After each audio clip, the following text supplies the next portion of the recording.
calvaire. Ukombozi ya kanisa ni kukalvari. Pas ailleurs. Haiko fasi ingine. Si vous voulez amener les gens au salut, kama napenda watu waokolewe, vous les conduisez au calvaire. Mubapeleke ku Kalvari. La prédication de la croix. Kupitia mahubiri ya msalaba. Et c'était la nuit quand ils ont pris ça. Na ile meza ya Bwana mkate walikulaka ni usiku. C'est pourquoi le repas du Seigneur c'est le soir. Ndio kwa maana meza ya Bwana tunapaswa kukula magharibi. Dans la Bible ça s'appelle le souper. Biblia inasema chakula magharibi. On ne doit pas le prendre le matin, non le soir. Hakuna namuna kula chakula ya Bwana asubuhi, lakini tunapaswa kula jioni magharibi, kwa maana ni chakula ya magharibi. Il a pris du pain. Yesu akabeba mkate. Pas le chikwang. Hakubeba kikwanga. Pas le bidia. Hakubeba bukali. Pas le manioc. Hakubeba mioko. Il a pris du pain. Lakini Yesu amebeba mkate. Nous allons parler du pain aujourd'hui. Ndio kwa maana leo tutasemea mkate. C'est seulement un symbole. Yo ni picha tu. Nous allons comprendre la signification du pain. Lakini utaelewa maana ya mkate wenyewe. Il a pris du pain. Yesu alibeba mkate. Nous aussi. Na sisi pia. Nous faisons comme notre Seigneur. Sasa tuko na tena kama vile Bwana wetu Yesu. Nous faisons comme Paul a enseigné. Tuko nafanya kama vile Paulo alifundisha. Nous faisons comme les apôtres au commencement de l'église. Tuko na tena kama vile wamitume kumwanzo ya kanisa. Il a choisi du pain. Yeye alichakulaka mkate. Le pain c'est un symbole. Mkate hiyo ni mfano. Il est très important de saisir l'essence du symbole. Ni mafaa sana kuelewa maana ya ile mfano. C'est ce qui nous intéresse. Ndio ni kwa ya mafaa kwetu. Qu'est-ce que ce symbole signifie? Maana ya picha au mfano ni nini? C'est-à-dire lors de la communion véritable. Ni kusema wakati ya ushirika wa kweli. Nous devons toujours utiliser du pain. Tunapaswa kila wakati kubeba mkate. Le pain symbolise d'une part mkate, maana yake ni kionyesho le corps crucifié de Jésus-Christ. Ya kwanza inaonesha mwili ni kusulubishwa Yesu Kristo. Et représente d'autre part l'église. Na tena ni mfano wa kanisa. C'est-à-dire le pain symbolise deux choses. Ni kusema mkate iko na maana mbili, ni vionesha vitu viwili. Un, le corps crucifié de Christ. Iko naonesha kwanza mwili ilisulubishwa ya Kristo. De l'église. Ya pili iko naonesha tena kanisa.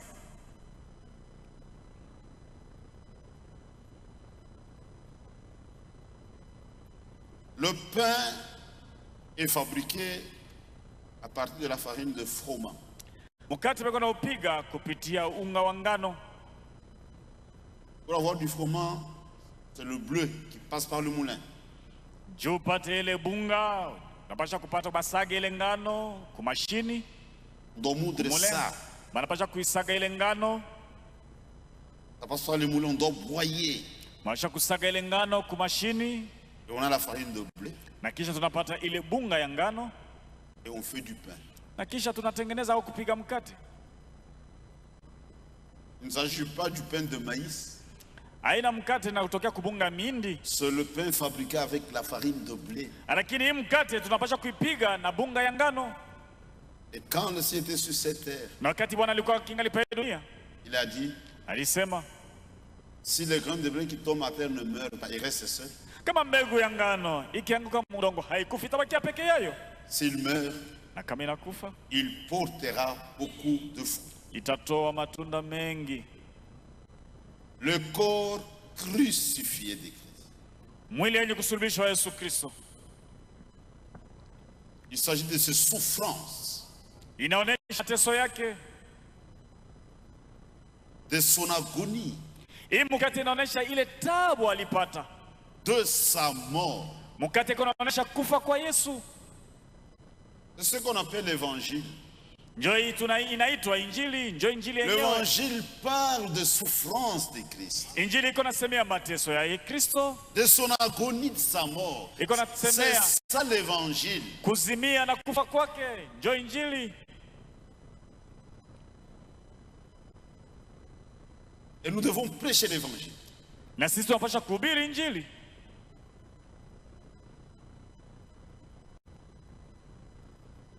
insistez sur ces choses. Ninyi wahubiri mweke mkazo pa injili. Il faut que cela nous pénètre. Inafaa tupate kusikia mzuri sana maana C'est un injili. chrétien. Ndio Mkristo ule. Il comprend les souffrances de Christ. Anaelewa mateso ya Kristo, La mort de Christ. kufa kwa Kristo. Il ne peut pas oublier cette chose. Hakuna namna asaulike vile vitu. Si je vis aujourd'hui, Kama leo niko naishi, il y a quelqu'un qui a donné sa vie. sauko mtu alitoa maisha yake juu yangu, juu mimi C'est nipate kuishi. pourquoi je ne vis que pour cet homme-là. Ndio kwa maana mimi maisha yangu yote niko naishi juu ya ule mtu. Sans Christ, ma vie n'a pas de sens. Bila Kristo mimi maisha yangu haina na faida, haina na maana. C'est ça les chrétiens. Ndio Kristo ule. C'est une vie étrange, mes frères et mes sœurs. Mkristo kana maisha ya upekee ile watu wazobelei. Dans notre marche, Msafari yetu nous manifestons la nature et la vie de Christ. sisi tukonaonesha tabia na maisha ya Kristo. Nous sommes différents de tous les hommes. Sisi tunachana na watu wote wa Le dunia. christianisme n'est pas une confession. Kikristo sio tukutamka maneno C'est mkinywa, une vie. haina kusema sema mkinywa, lakini ni maisha. Tu manifestes quelque chose et le monde peut voir ça. Uko unaonesha kitu kimoja hivi na watu wa dunia wote wanaona. Asiku mtu anachana na watu wote. Il peut parvenir à dire que Il cet a homme une est autre différent de tout le vie. monde. Eko na maisha ingine ya C'est la upekee. vie de Dieu. Na ile maisha eko nayo ya upekee ni ya Mungu. Je disais à quelqu'un, Nianza kuambia mtu mmoja, si vous nous injuriez, vous perdez votre temps. kama unatuchambula mnatutusi, mnapoteza wakati yenu Nous bure. les chrétiens, Sisi wa Kristo nous sommes insensibles aux injures. hatustukaki kumatusi. Quand nous chambrons, tu n'as rien fait. Si tunazinsulta au kufanya kitu. Dans le monde, quand on injure quelqu'un, il réagit. Mdunia wakati mtu anachambulana ama tusi mwenzake, Par mwingine orgueil. akiwa pale pale juu ya kiburi Tu ne tu. dois pas jouer avec moi. Hapashi kucheza na mimi. S'il a l'argent, il peut me payer pour qu'on t'arrête. Kama yuko na fedha anaweza kulipa fedha juu ya kubambe kwenye kwa polisi. Nous, quand on ne sent rien. Si wakati wanatuchambula hatusikii kitu, Quand tu hatushtuki. as fini, nous prions seulement pour toi. Kisha wewe kunichambula mimi nakuombea tu. Il peut te faire des illusions. Unaweza kwanza kuwazawaza Inamweka mtu droit anashikia. ama sana mnyolosha. Tu as Ila perdu naifu ton sokoni. temps. Unapoteza wakati On ne yako. sent rien. Mimi sisikii kitu, Nous sommes seulement très sensibles à la parole de Dieu. lakini sisi tunastukaka tu kwa neno la Mungu. C'est la seule chose qui nous touche. Ndio kile kitu kinatukusaka. Là, on est très très sensible. Pale ndio tunastuka sana. Tu vois, un vrai chrétien, Ndio kuona Mkristo wa kweli il peut se tromper, anaweza kukotola, anaweza comme kudanganyika. tous les hommes. Sabatu bote. Mais quand vous venez avec la parole, Wakati mnamwendea na neno, vous serez étonné de voir comment est-ce qu'il va réagir. mtashangaa kuona namna gani atatenda au kujibu. Quand nous sommes devant la parole, nous pouvons même ramper pour arranger la vie. Wakati tunajikuta mbele ya neno, tunaweza hata kukalaba. Si Dieu Dieu kutengeneza me maisha demande yetu. de ramper, je fais ça. Kama Mungu ananiomba nipate Je fais kupiga ça avec magoti nikalabe, plaisir. naweza kuifanya na furaha yote. C'est ça la différence. Ndio atanisho katikati yetu na watu wa On dunia. ne résiste pas à la parole de Dieu. Si hatukangali kuneno la Mungu, hatukangalaki Nous kuneno la sommes Mungu. obéissants. Si tuko watiifu Devant chaque situation, mbele ya kila mambo, qu'est-ce que Dieu dit? tunapaswa kujiuliza Mungu anasema nini. C'est ça un croyant. Ndio vile Mkristo anapaswa Dis, kutenda. pasteur, consulte pour moi Dieu. Qu'est-ce que Dieu dit à ce sujet? Anakuja kusema pastor, uniulizie Mungu, Mungu anasema nini pa Quand imani. je lui montre ce que Dieu a dit, Wakati namuonesha kile Mungu anasema, il met la chose en pratique sur le champ. anatumikia kile pale pale. C'est un chrétien. Ndio vile Mkristo kama kutenda. Le corps torturé de Christ. Mkate nikionyesha mwili ile iliumizwa ya Yesu, iliteswa ya Yesu. Nous parlons du pain. Tuko nasemea mkate. Il y a deux choses. Kuko vitu viwili. Un, c'est le corps crucifié de Jésus-Christ. Mkate kwanza iko naonesha mwili ambao ilisulubishwa Yesu Kristo. Corps crucifié Mkate nikionyesha mwili de Christ. yenye ilisulubishwa ya Kristo. Et ça symbolise l'Église. Na tena mkate ni kionyesho ya kanisa. L'Église. Nous parlons d'abord du corps crucifié. Tusemee kwanza juu ya ile mwili ilisulubishwa ya Kristo.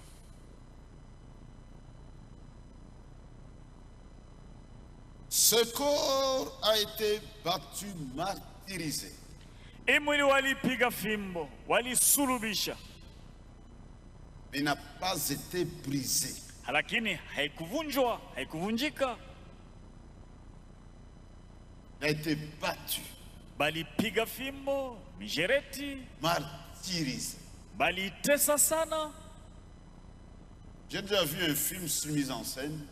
Nishakaona filamu moja ni mise en scène, sio mambo ya kweli. Beaucoup ont déjà vu ça. Batu wengi washaonaka ile. Beaucoup ne veulent plus revoir ça. Kisha bokuona wapendake tena kuiona tena ile film. Quand quelqu'un voit ça une fois, non, je dois m'arrêter. Wakati mtu anaona mara ya kwanza, hatapenda kuiona tena. C'est une mise en scène. Ni mise en scène, ni mambo tu walitunga ina ukweli. Mais Ésaïe 53 en parle. Lakini Isaya 53 anasemea ile mambo. De temps en temps, lisez ça. Mara mingi mwanza kusoma Isaya 53. Ésaïe 53. Isaya 53. Il y a même notre frère Lengalé qui a joué un cantique, Ésaïe 53. Kuko ndugu yetu Lengalenga alimbia ile andiko Isaya 53. Alimba pa ile mwimbo. Butamu ya mwimbo les paroles là. Mnapata kusikia tu ile maneno maana ya ile maneno. Ésaïe 53. Isaya 53. Le corps a été battu et martyrisé. Mwili ya Yesu walipiga, walitesa, walisuluhisha. Mais ce corps n'a pas été brisé. Lakini ile mwili haikuvunjika. C'est très très profond. Prenons Ésaïe 53, on ne peut pas tout lire ce matin. Tubebe Isaya 53, hatutasoma yote hii asubuhi. Mais à la maison, lakini kuma nyumba,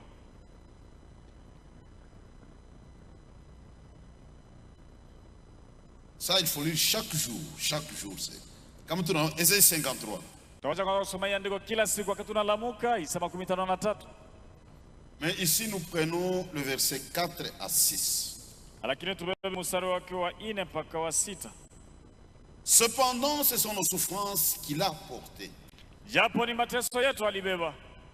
C'est de nos douleurs qu'il s'est chargé. Ni maumivu yetu ndio alijitwiga. Et nous l'avons considéré comme puni, frappé de Dieu, humilié. Na kwa tulimuona kama vile aliapizwa, alipigwa na Mungu na alizarauliwa. Il était blessé pour nos péchés, brisé pour nos iniquités. Lakini yeye aliumizwa juu ya dhambi yetu, alichubuliwa juu ya maovu yetu. Le châtiment qui nous donne la paix est tombé sur lui.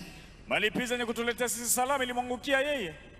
Et c'est par ces meurtrissures que nous sommes guéris. Na ni kupitia vidonda vyake ndio tunapona. Nous étions tous errants comme des brebis, chacun suivait sa propre voie. Tulikuwa na waya kama vile kondoo na kila mmoja alikuwa anafuata njia yake. Et l'Éternel a fait retomber sur lui l'iniquité de nous tous. Na milele alimwangushia yeye uovu yetu sisi wote. À la maison, lisez tous les chapitres. Kuma nyumba mnaweza kusoma Isaya yote 53.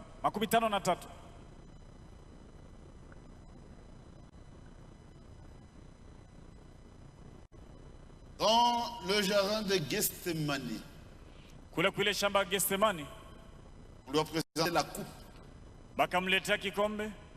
C'était plein de péchés.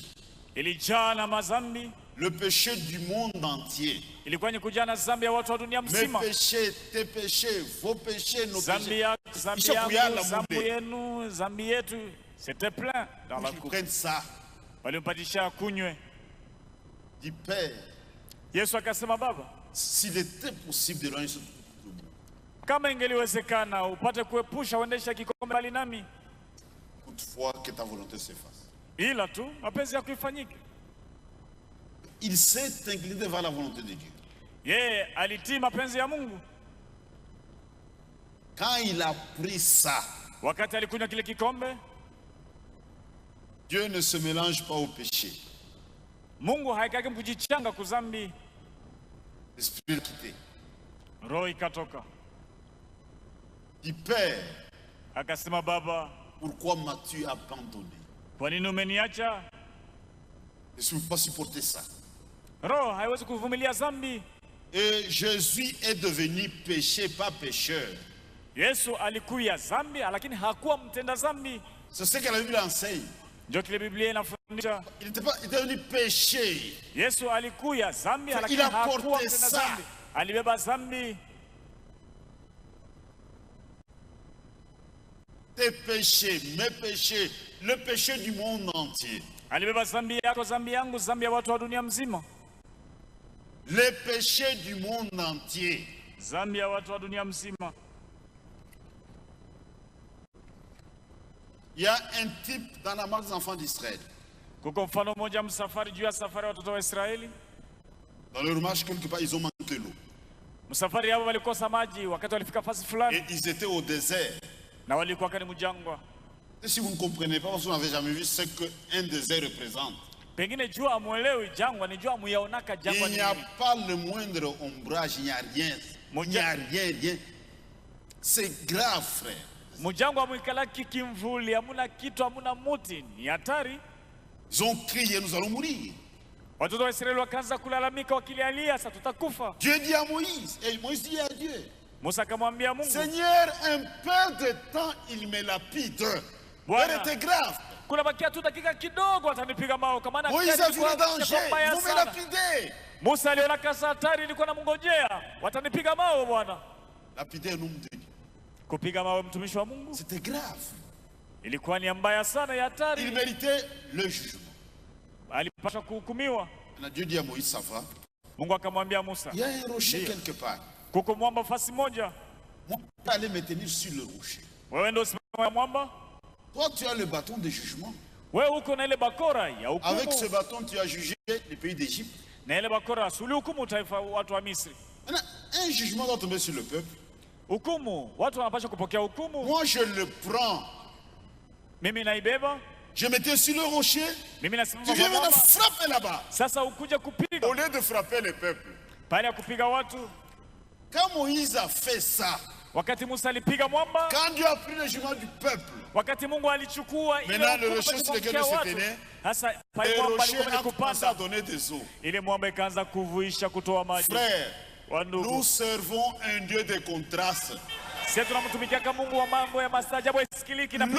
se trouve peut-être dans un endroit marécageux. Mais on ne peut pas trouver de l'eau dans un rocher. Ça n'existe pas. Et les rochers ont commencé à donner des eaux. Du coup, nous avons 2 millions de personnes. Ils ont bu tous. Je ne connais pas bien la population de Lubumbashi. C'est combien? Qui a une idée? Sijui Lubumbashi mnakuwa watu wingi ngapi? Ça peut faire combien? Tunafikia wingi watu ngapi? Combien? 3 millions.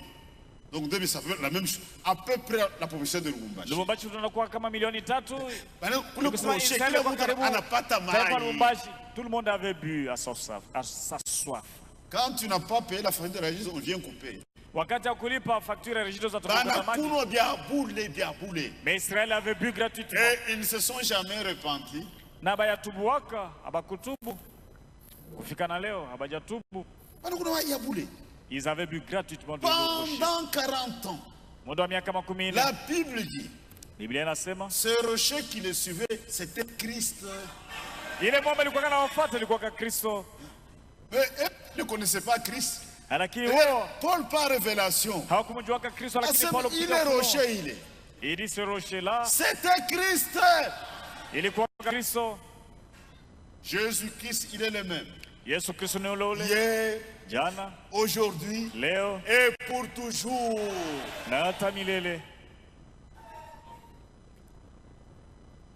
Frère, ils ont bu de l'eau.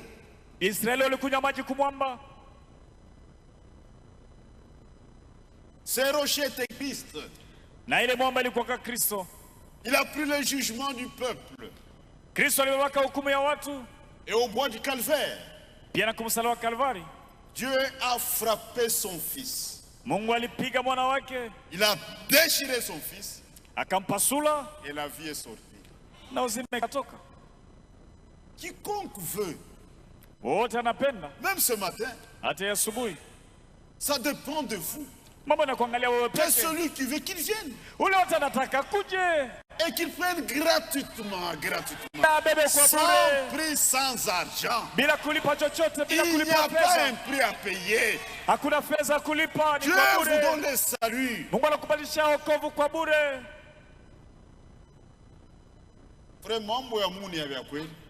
Les affaires de Dieu sont vraies. Le frère Kanda-Kolezi pendant la guerre. Il n'y avait pas d'eau au robinet. Il dit, nous allons tous mourir avec ma famille. Donne-moi de l'eau, Seigneur. Il n'a pas réfléchi. ya kuwaza. Il a pris un bidon. Il est allé au robinet. Et l'eau a coulé. Il a puisé, il a rempli tout le récipient. Et après, il a fermé le vase. Et après, l'eau ne coula plus. Ça, c'est notre Dieu. Il a vécu ça. Il a vécu ça. Nous servons un Dieu des impossibilités. Il dit tout est possible à celui qui croit. C'est ça la foi. C'était Christ. Il est mwamba, il croit qu'à Christo. Et cet homme est venu sur la terre. Na Kristo alikuwa pa dunia. Il a pris les péchés du monde. Alibeba dhambi ya watu wa dunia mzima. On a battu ses corps. Balipiga mwili wake. L'homme de Dieu, il a dit, mtumishi wa Mungu William Marion Branham anasema, ce qu'il a tué, kile kilimuwaka Kristo, ce sont les chagrins, ni huzuni, uchungu. Les gens qui l'aimaient. Bale batu yeye alikuwa anapenda. Il attendait de l'amour. Alikuwa anapenda nao wampende.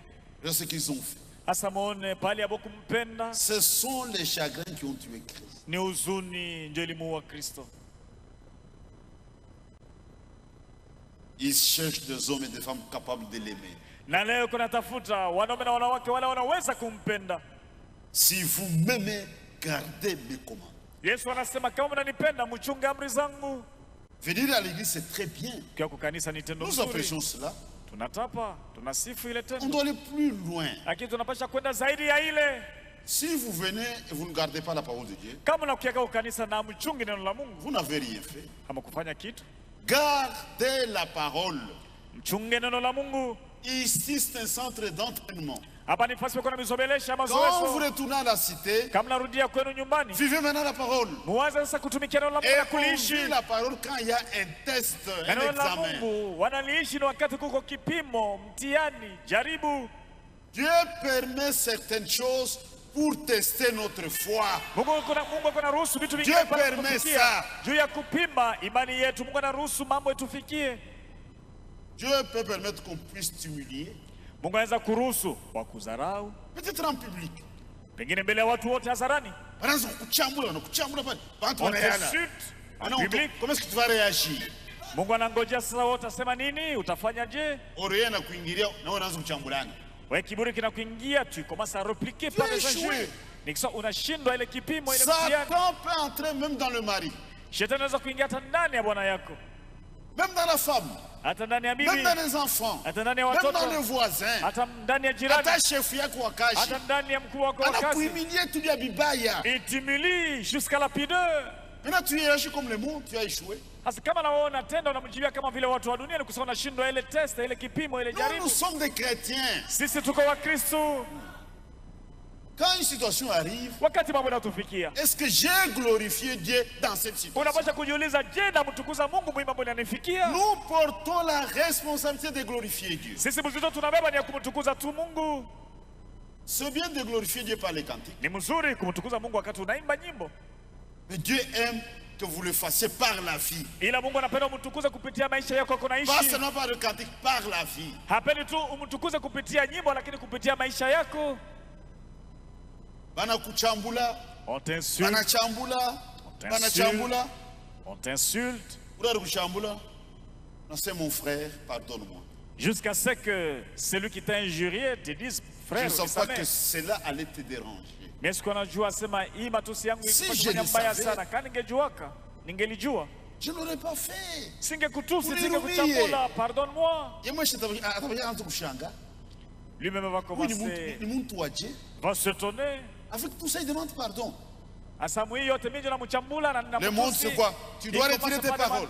Sinon, je t'amène au tribunal. Je lui donne raison. Lomba buluma sabule tapeleka ku serikali, lakini wewe nakutusi unasema unisameme siku moja. Pardonne-moi, nilitenda mbaya, pardonne-moi. C'est ça un chrétien. Ndio yule Mkristo anafanyaka. Là, tu as glorifié le Seigneur. Le monde voit ça. Ils vont glorifier Dieu. Mais tu chantes bien tout ça. À la cité, ni matouche na ba voisin, ma vous convie. Lakini mamita yenu kumasite. Sœur fulani. À l'égard des voisins, on te connaît. C'est ça l'identification des injures. Celui qui a l'injure facile. C'est ça la vie chrétienne. C'est vivre la parole de Dieu. Ce corps a été martyrisé, battu. Pour toi et pour moi. Lui ne méritait pas ça. Il n'avait rien fait. Il avait été battu pour toi et pour moi. Ces souffrances, c'est pour toi, c'est pour moi. Lui ne méritait pas ça.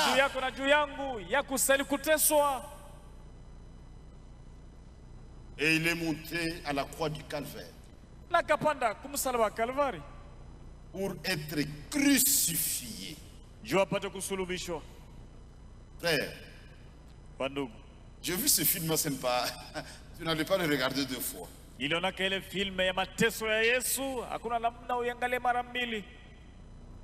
Deux gros clous romains.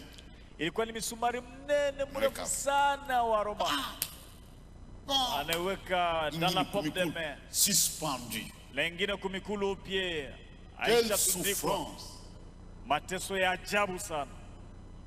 Lisez Ésaïe 53, comment cela est écrit. Si vous avez du temps à il était blessé pour nos péchés. Brisé pour nos iniquités. Le châtiment qui nous donne la paix est tombé sur lui. Et c'est par ces meurtrissures que nous sommes guéris. Il fallait ça pour notre guérison. C'est par les meurtrissures de Jésus. Kama tunakuombea haupone juu yangu. Tu ne guéris pas grâce à moi, mais tu guéris grâce aux meurtrissures de Jésus. La guérison est liée à ça. Ce n'est pas attaché à un homme. Aucun homme ne guérit. C'est Jésus qui nous guérit par ses meurtrissures.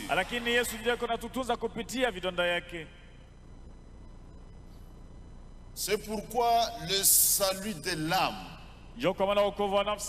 et la guérison du corps, ça fait une seule et même œuvre. Tout prédicateur de l'évangile, il a le droit de prier pour les malades. Tout prédicateur de l'évangile, dans la même commission, il y a la prière pour les malades. Un homme de Dieu, même s'il a un grand don. Regardez frère Branham.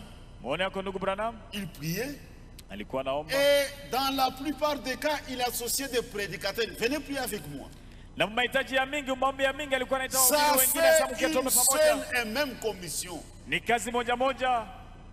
si quelqu'un a un doigt, il a un don, il pense qu'il doit faire ça tout seul. Il est seulement embrouillé. Il ne comprend pas le plan de Dieu. Même l'église doit être reçue de la bonne manière. J'ai vu des gens quand quelqu'un a un don prier. Il fuit. Ça, c'est pas la foi, ça. C'est pas la foi. Tu ne peux pas lier la guérison à un homme. J'aime que cela vous pénètre. Chaque prédicateur est commissionné pour ça. Prêcher l'évangile. Imposer les noms, ils seront guéris. C'est une commission divine. On doit être équilibré. Si tu penses, si tel plus je serai guéri, tu es déjà en erreur, ce n'est pas la foi. Kama unawazia sema mhubiri fulani akiniombea ndio nitatunzwa, ni kusema we hauna imani. Le salut de l'âme et la guérison, ça fait une seule et même œuvre. Wokovu wa nafsi na matunzo ya mwili on ne peut pas séparer ces deux choses. Hakuna namna ya kutenganisha vitu viwili. Oh, ça c'était valable au temps de Jésus. Oh, hii ilikuwa kanafanyika tu ni wakati wa Yesu. C'est valable même aujourd'hui. Na leo iko nafanyika tena. Mais je dis une chose, ce corps n'a pas été brisé. Lakini sasa kitu kimoja, hii mwili hawakuivunja. Lisez avec moi Jean 19, 31 à 37. Pourquoi je prends cet écrit? Vous comprendrez plus tard. Tusome pamoja Yohana 19. Jean 19. Yohana 19. 31 à 37. Mstari wa 31 mpaka 37. Dans la crainte que le corps ne reste sur la croix pendant le sabbat, car c'était la préparation, et ce jour de sabbat était un grand jour. Juu ya boka ile mili isibakie kumsalao wakati ya sabato, kwa maana ilikuwa kutayarisha ile siku ya sabato, na ile sabato ilikuwa siku mkubwa. Le juif demandait à Pilate qu'on rompe les jambes aux crucifiés et qu'on les enlève. Wayuda wakamwomba Pilato ili wapate kuvunja miguu ya wale walisulubishwa na wapate kuwatosha ile mili yao. Jésus était crucifié avec deux brigands. Yesu alisulubishwa pamoja na wajambazi wawili. Le juif allait demander à Pilate qu'on puisse rompre les jambes des crucifiés. Wayuda wakaenda kumlomba Pilato asema tuvunje miguu ya wale watu walisulubishwa. Les soldats vinrent donc, ils rompirent les jambes au premier puis à l'autre qui avait été crucifié avec lui. Waskari wakaenda kule basi wakavunja miguu ya wa kwanza kisha na yule wa pili walisulubishwa pamoja na Yesu. S'étant approché de Jésus, et le voyant déjà mort, ils ne lui rompirent pas les jambes. Wakati waskari walimkaribia Yesu, wakamkuta isha kufa, ila hawakumvunja miguu. Mais un des soldats lui perça le côté avec une lance, et aussitôt il sortit du sang et de l'eau. Lakini askari moja akamchoma mkuki kuubavu, na pale pale maji na damu ikatoka. Celui qui l'avait rendu témoignage, et son témoignage est vrai. Et il sait qu'il dit vrai, afin que vous croyez aussi. Na ule alimuona akashuhudia juu ya ile, na ushuhuda wake ni wa kweli, na anajua alisema kweli juu mupate kuamini pia. Ces choses sont sorties afin que l'écriture soit accomplie. Hii maneno ilifika juu andiko ipate kutimizwa. Aucun de ses os ne sera brisé. Hakuna hata mfupa wake moja utavunjika. Et ailleurs l'écriture dit encore, ils verront celui qu'ils ont percé. Na tena nafasi nyingine andiko inasema pia wataona ule walimchomaka mkuki kuubavu. Il est impossible d'anéantir les écritures. Haiwezekani kuvunja andiko. Quand Dieu prononce quelque chose, ça ne peut pas échouer. Wakati Mungu anasema kitu hakuna namna kishindikane. Ils ont vu Pilate. Wakamfuata Pilato. Et on doit rompre les jambes des crucifiés. Wakasema uturuhusu twende tuvunje miguu ikanyegewa wale walisulubishwa. Ils ont reçu l'autorisation. Pilato akawaruhusu. Anenda. Ils sont partis. Il y avait 3 crucifiés. Kulikuwa watu 3 walisulubishwa. Ils ont rompu les jambes des 2 brigands. Wakavunja miguu ya wale wajambazi wawili. Wanafika pa Yesu alikuwa sasa hypnotisé. C'est à propos de Jésus bakaregea bakakuwa sawa watu wanaregea. Il y a un militaire qui avait une lance. Lakini askari mmoja ule alikuwa na mkuki. Anachofa anamtwanga mumbavu. Akamupercer dans le côté. Il ne savait pas qu'il accomplissait l'écriture. Hakujua kwamba alikuwa anatimiza andiko. Quand il a fait, wakati alimchoma mumbavu, l'eau et le sang ont coulé. Maji na damu ikavuya. Le deuxième Adam. Adamu wa pili. Le premier, Dieu devait l'endormir. Ule wa kwanza Mungu alimlishaka usingizi. Il a pris une côte. Akabeba bavu wake moja. Pour faire une femme. Juu kufanya nayo mwanamke. Un militaire a fait ça. Wakati ule askari alimchoma mkuki kubavu. Na damu inatoka. L'eau et le sang coulaient. Et c'était l'accomplissement de la parole de Dieu. Na ilikuwa ni kutimizwa kwa neno la Mungu. Ce sont de très belles images. Mapicha mzuri sana. On ne pouvait pas briser ses corps. Haikuwezekana mifupa mili yake ipate kuvunjwa. Le corps de Christ, son église. Mwili ya Kristo ni kanisa lake. Ne sera jamais brisé. Hakuna namna ivunjike. Il n'y a pas de division dans le corps de Christ. Mwili ya Kristo hakuna kukabulana. Ça n'existe pas. Haiwezekani. Quand on va revenir sur ça. Wakati tutaendelea mahubiri masiku n'existe pas. Hakuna, haiwezekani kanisa. Dieu a un programme. Mungu yuko na matengenezo yake, il amène son église quelque part. Eko napeleka kanisa yake fasi moja. Et à la fin du temps de la grâce, l'église ne sera qu'un seul cœur, une seule âme. Kanisa itakuwa na moyo Nous moja, nafsi moja. convergeons vers quelque chose. Na sisi sote tunaenda kukile kitu. Nous tendons vers quelque chose. Tunakaribia kitu kimoja. On a cette division là où vraiment mon retard. Si aujourd'hui tu commences une division, c'est que tu es en retard. Léo. Il y a même des vieux prédicateurs qui font la honte de la parole de Dieu. Vous voyez, raison personnelle. Pourquoi raison personnelle. Ça, tu le fais à la Jécamine. Si tu travailles à la Jécamine, tu peux démissionner pour des raisons personnelles. Nous n'avons qu'une seule raison pour quitter l'église. C'est quand l'église abandonne la parole de Dieu. Une église qui abandonne, nous devons l'abandonner. Un prédicateur ou un pasteur qui abandonne, il faut l'abandonner.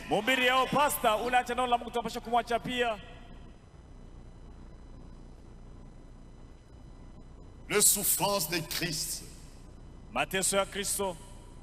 C'est ça l'évangile. Quand on rencontre un pécheur, on lui parle de souffrance de Christ. Regardez ce que tu méritais. Et quelqu'un l'a fait à ta place. Tu es condamné à mort. Tu mérites la mort. Le salaire du péché, c'est la mort. Mais quelqu'un a pris ta place. Ne veux-tu pas donner ta vie pour cet homme? C'est ça l'évangile. Quand quelqu'un est convaincu qu'il est condamné à mort, il a besoin du pardon. Il peut apprécier le pardon. C'est bien quoi, j'ai mérité de tuer. Mais il y a une grâce. Lundi. On doit te tuer le lundi, ce qui est quoi? Les documents sont préparés. Maintenant dimanche soir, nous sommes au Congo. Président te fait grâce. Une grâce présidentielle. Kama mtu normal, tu vas apprécier ça. Kama uko mtu mwenye na kile ni kueneana, utasifu Mungu sana juu ile buluma. A eu pitié de moi. Parce que président anasikilia buluma. Na vile utakufuaka utamchambula kata.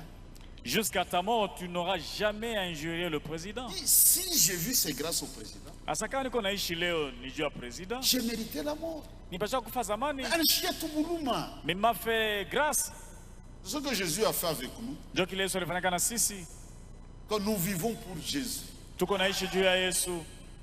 on ne méritait même pas de vivre.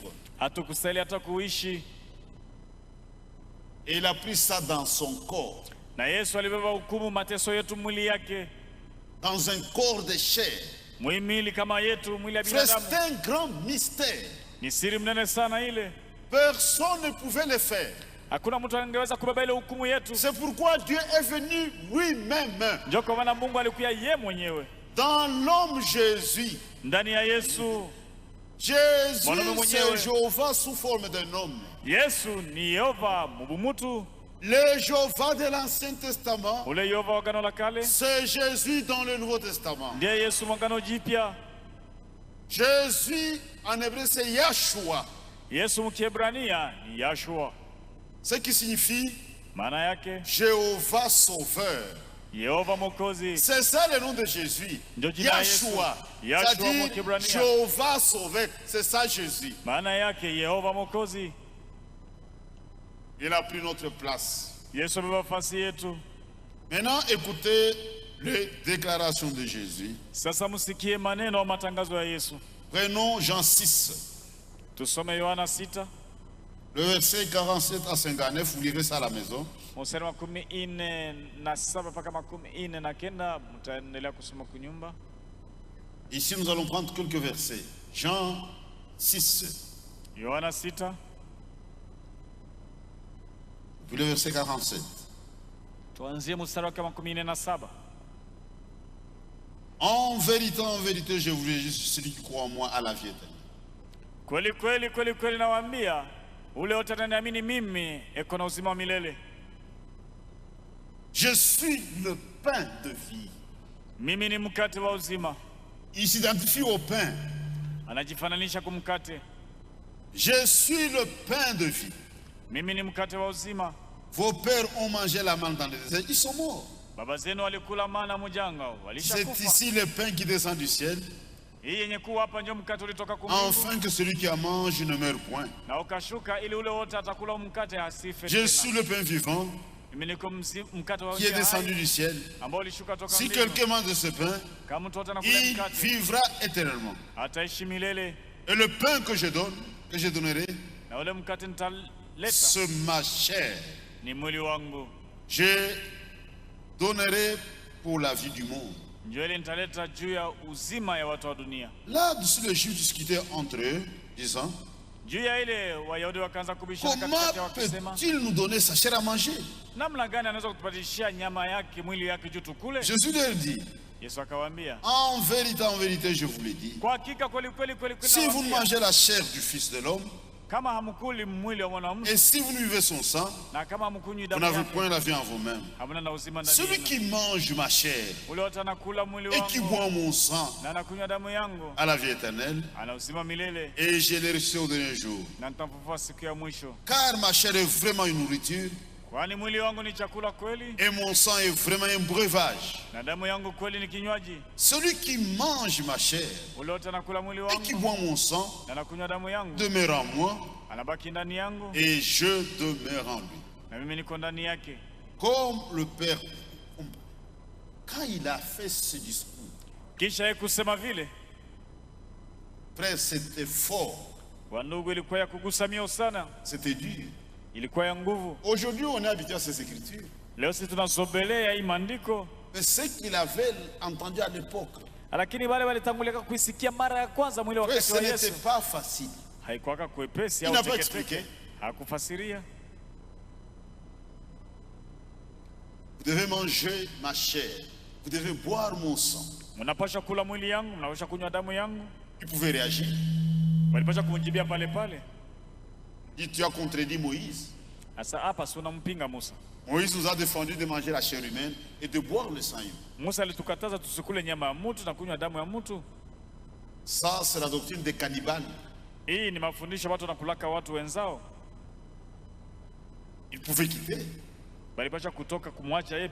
Il nous apprend à manger la chair humaine, à boire le sang humain. Nous ne sommes pas des vampires pour faire ça. Il n'a pas expliqué. Ça, c'est vraiment dur. Les gens commencent à quitter l'église de Jésus. Il observait. Non, retournez, je vais vous expliquer. Dieu parfois fait des choses comme ça.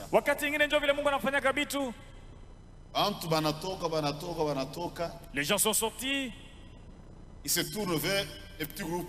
Les pierres et les autres. Il n'a pas commencé par le féliciter.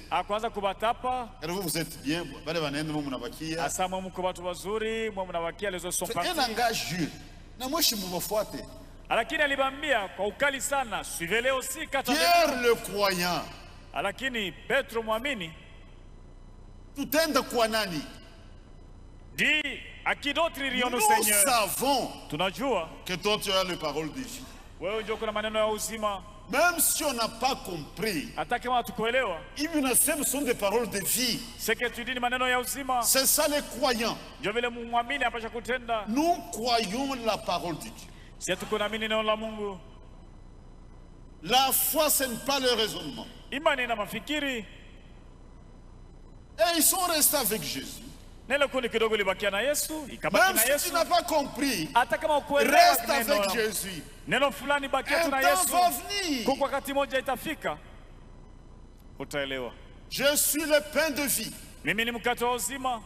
Vos pères ont mangé la manne au désert, ils sont tous morts. Baba yenu walikula kamana mujangwa, lakini wote waisha kufa. Moïse ne vous a pas donné le pain du ciel. Musa yeye hakumipatishia mkate wa kumbingu. Le véritable pain, c'est moi. Mkate wa kweli unatoka kumbingu ni mimi. Et pourtant leur père avait mangé de la manne. Japo baba yao walikula kamana mujangwa. Qu'est-ce qu'il dit? Wanaweza kujiuliza anasema nini? Nos pères ont mangé la manne. Baba yetu walikula kamana. Il dit qu'ils sont morts. Asa walikufa. Ils sont morts. Yesu akabakikisha kweli walisha kufa. La manne qu'ils mangeaient, c'est Jésus qui donnait ça. Ile mana walikuwa nakula ni Yesu ndiye alipatishaka. En tant que Jéhovah. Kama vile Yehova. Le même Dieu était sur la terre. Ule Mungu mmoja mmoja alikuwa pa dunia. Dit le pain c'est moi.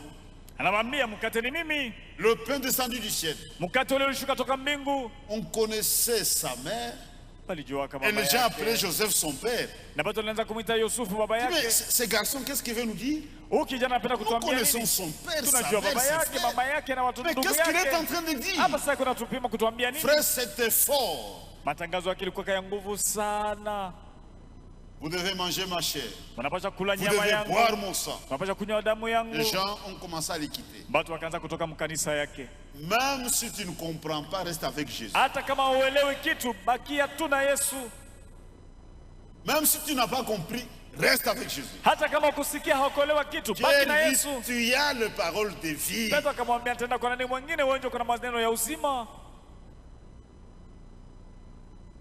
C'était un enseignement très dur. Mon corps, c'est une nourriture, c'est un breuvage. Il faut une signification spirituelle. Vous savez, sur cette terre,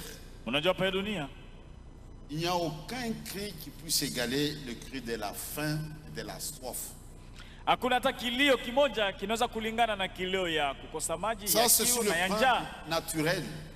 Mwasili tu. Nous-mêmes nous disons ventre affamé, point d'oreille. Sema tunasema kama mtu yuko na njala hata sikia hata bamwambie kitu. Même Dieu connaît ça. Hata Mungu anajua kama mtu yuko na njala hata vumilia kusikia kitu. Notre père dans la foi, il a eu des problèmes avec ça. Baba yetu Ibrahimu katika imani na yeye ilikuwa vile vile wakati ya njaa. Il est descendu en Égypte. Alienda ku Misri. Et là Pharaon a pris sa femme. Na kule Farao akamtafuta bibi yake ambebe. Alimubeba. Akilibeba bibi yake. Parfois, lisez dans la Bible. Msome Biblia. Pharaon a pris sa femme. Farao alibeba bibi ya Ibrahimu en Égypte. Misri anakuwa bibi yake. C'est au temps du roi des Philistins. Ilikuwa ni wakati ule mfalme wa Filistini. Que Dieu est intervenu. Ndio Mungu alishuka. À cause de la promesse. Juu ya malako ya ahadi yake. Parce que Isaac est venu par cette voie. Juu Isaac alipasha kuja kupitia ile njia. Dieu n'a pas permis que la voie soit souillée. Mungu hakuruhusu ile njia apate kuichafua. La faim. Njala. La faim, la faim, la faim. Njala. Regardez même aujourd'hui ce que la faim a produit. Muone leo matokeo ya njaa. Il y a des jeunes filles qui vendent leur corps. Kuna kwata wabinti wanaoisha mili yao. Parfois même des femmes mariées. Hata wanawake wenye kuolewa wanaoisha mili yao. On ne doit pas exposer une femme. Hawapashi kuweka mwanamke mbele ya hatari. Même vous les frères. Hata mwe ndugu. Unaenda msafari pendant 5 ans. Dans un voyage tu fais 5 ans. Tu n'envoies rien à la maison. Hautumi chakula, posho, kunyumba. Mais tu l'exposes. Lakini suko na mupeleka mbele ya hatari. Ya kufanya zambi vitu vya ovyo. Et c'est méchant. Uko mbaya. Uko mtu wache. Si quelqu'un ne prend soin de sa famille, kama mtu hashughulikia na kuangalia jamaa yake, il est pire qu'un incrédule. Ni mbaya sana kupita hata mtenda dhambi wa kutokuamini. Après elle va lâcher. Kisha kama njala inampita sana atashindwa kuvumilia. Quelqu'un lui donne un sac de farine, Wanampaisha mfuko wa unga, wanamsaidia. Kumwisho atashindwa kuvumilia, ataingia maisha ya dhambi.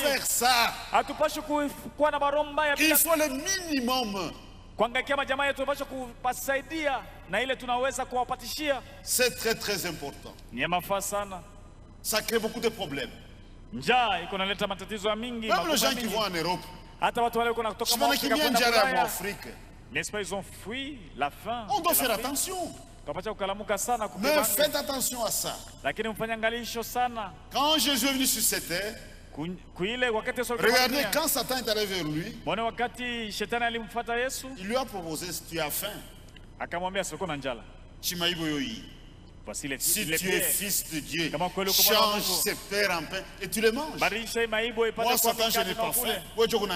Je n'ai pas faim, c'est toi qui as faim. Jésus était ferme. L'homme ne vit pas de pain seulement, mais de toute parole qui sera. Mais nous ne pouvons pas te justifier pour ça. Kufojua mambo ya Mungu. Mais à cause des choses de Dieu, il ne faut pas lâcher. Dis Seigneur, si tu ne m'aides pas, moi je mourrai pour toi. Il y a une veuve dans la Bible, la veuve de Sarepta. Elle ne voulait pas prendre son corps ou s'essuyer. Réserve inaanza kuisha. Ile chakula yake alikuwa nayo yakibe kaanza kumalizika, commence à se terminer, à s'épuiser. Elle avait prié. Maintenant Dieu dit à Élie, Mungu akamwambia nabii wake Elia, j'ai ordonné à une femme de te nourrir. Mimi niliamuru mwanamke mmoja kukulisha. Cette femme n'avait jamais reçu de vision. Ule mwanamke hayaona hata ono, ni de voix audible. Au sauti ya Mungu anamwambia kusikio. Dit j'ai ordonné. Lakini Mungu anamwambia Elia, niliamuru. Et Elie croise la femme. Na Elia anakutana ule mwanamke wa Sarepta, mjane. Donne-moi à boire. Anamuomba maji ya kunywa. Anampatia. La femme lui donne à boire. C'est un temps de famine et de sécheresse. Ilikuwa ni wakati wa njaa na ukame, hakukuwa maji. Donne-moi à manger. Unipaishe chakula. Elle n'a pas dit de mensonge. Hakulandaka, hakudanganyaka. C'est dans tout mungo tuloko. Asa suis resté avec une petite quantité de farine. J'ai un bébé. Na niko na mtoto mchanga. Tu n'as même pas pitié de ce bébé? D'abord Dieu. Mbele, umpigie Mungu chakula. J'ai ordonné. Cette femme ne pouvait pas faire autrement. Mungu alisema nilishaamuru. J'ai ordonné à une femme. Mwanamke atende namna nyingine, lakini Mungu alisema niliamuru mwanamke. La femme a vidé son stock. Mwanamke akamaliza ile akiba yake yote iliyombakia. Elle priait. Regardez la réponse de Dieu. Dieu lui demande de vider le stock. Alikuwa kanaomba, lakini angalia vile Mungu anamjibia. Mungu anamwambia akiba yako. Wakati alimaliza akiba yake, Dieu a répondu à sa prière. Mungu sasa akajibu kumwombi yake. Parfois Dieu nous met à l'épreuve. Wakati mwingine Mungu anatoka mbele ya karibu. Une fille de Dieu ne peut pas vendre son corps pour ça. Binti wa Mungu hawezi kuzisha mwili yake juu ya njaa au mateso. Akufue juu ya mambo ya Mungu. Ça va lui coûter la vie, que cela lui coûte la vie, mais pourvu que ça soit pour la cause de Christ. Mais la fin c'est une chose terrible. Lakini alifanya vitu mbaya sana. Beaucoup abandonnent la foi pour ça. Batu mingi beko naacha imani juu ya njala au mateso. Ça c'est dans le naturel. Et pour vivre, chaque jour on doit manger quelque chose. Si tu ne manges pas, tu vas mourir. Quelqu'un qui mange une fois par semaine, mais il est en train de maigrir. Il meurt à petit feu.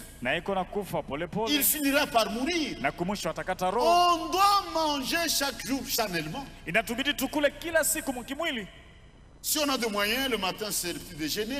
On prend à midi et puis le soir. Mais on doit manger quelque chose pour la survie de ses corps. Si tu manges une fois, tu deviens faible. Même une petite maladie peut t'emporter. Ceux qui mangent bien, même les gens qui sont bien nourris, résistent assez bien aux épidémies. Mais si il a déjà vécu, quand l'emporte. Ça c'est dans la nature. Et Paul dit, est-ce que la nature ne peut pas vous enseigner, vous instruire? Notre corps physique a besoin de la nourriture et de l'eau. Avec du pain, avec de l'eau, on peut vivre. Kama tuko na mkate, kama tuko na maji, tunaweza kuishi, tuko na bahati ya kuishi. Kama utavivre hata imai tu. Tu peux vivre avec de l'eau. Tu vas vivre. Utaishi. Le corps a besoin de ça. Mwili iko lazima ya chakula na maji. Et spirituellement c'est la même chose. Na njoo iko vile mkiroho. Notre âme a besoin de Dieu. Nafsi yetu iko na lazima ya Mungu. Notre âme a besoin de la parole. Nafsi yetu iko na lazima ya neno. Et de la prière. Na ya maombi. De communion avec Dieu, parler à Dieu. Ushirika na Mungu, zungumza na Mungu. Les chrétiens de dimanche sont malades. Bakristo wanaokuja tu kanisa Muyinga ni wagonjwa. Peut-être ils l'ignorent. Pengine hawajua kama ni wagonjwa. Un enfant en bonne santé, mtoto yule katika afya njema, il mange beaucoup. Anakula sana. Il peut manger à chaque heure. Anaweza kula kila saa. Mkate, kitumbula, ndizi, embe, la banane, la mangue. Katalala kantumura shok. Kana kwa sariwe kantumura pika. Sariwe. Il va dormir rassasié. C'est la bonne santé. Quand il a mangé satiété, il mange le foufou, il est rassasié. Un visiteur vient. On lui donne le riz. On lui demande as-tu déjà mangé? Il dit non, j'ai pas mangé. Et quand on commence à d'être mensonge, d'être menteur, et quelqu'un qui est en bon sens spirituellement, ataomba, anasoma, bafrema nakuya, il aime ça, c'est sa vie. Na ule mtoto wa Mungu kwa mwaka njema mkiroho, ne se fatigue pas, il a beaucoup d'appétit pour Dieu et pour la parole de Dieu. Eko na hamu mingi sana ya Mungu. Mungu. Prier sans cesse, il aime ça. Il prie sans cesse. Muombe bila kuchoka, anapenda ile kuomba bila kuchoka. Wewe unaexagere, hapana, mwache, ashaexagere. Wewe njoo kumalali. Unapitisha, non laissez-le, n'exagère pas, c'est toi qui es malade. C'est toi le malade. Wewe njoo kumalali. Ça c'est dans la nature. Hii ni mwasili. Ce sont des choses faciles. Ni vitu yenye kwa teke. Quand nous venons au culte chaque jour, les gens s'étonnent. Mardi, mercredi, jeudi, vendredi, dimanche. Siku ya pili ya tatu 5 fois par semaine. Non. Ata mambo ya Mungu. Mara kwa juma. Mara kuchanga. Ça non, c'est autre tunaamini. Laissez-nous. Nous avons soif de Dieu. C'est tuko na kiu ya Mungu. Nous avons faim de Dieu. C'est tuko na njala ya Mungu. Tu ne viens que dimanche. Mais si c'est un vrai chrétien, il en souffre dans son cœur. Dis Seigneur, donne-moi un autre emploi. Que je trouve du temps pour aller à l'église. Il en souffre, il pleure. Est-ce que tout bien? Parfois, même au service, s'il a du temps, il peut suivre même sur Internet. Ou il cherche même l'enregistrement. Il récupère ça la nuit. Mais à la fois,